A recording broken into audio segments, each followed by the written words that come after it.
Creating an email group in Gmail is a convenient way to send emails to multiple people without having to enter each individual email every time, So to create an email group, start by opening Google Contacts either through Gmail or directly by going to the Google Contacts website.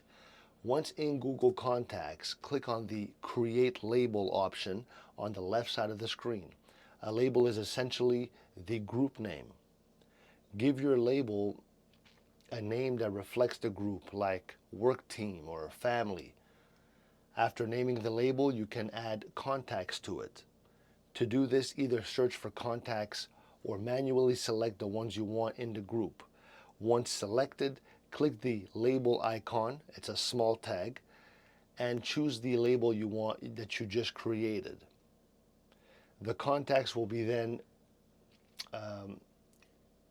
be grouped under that label. So now, when you compose an email in the Gmail, instead of typing each individual email address in the to field, simply type the name of the label you created. Gmail will automatically send the email to all the contacts in the group. This method helps you keep your email management organized and makes communication with multiple people much faster and more efficient. Let me know if this helped you.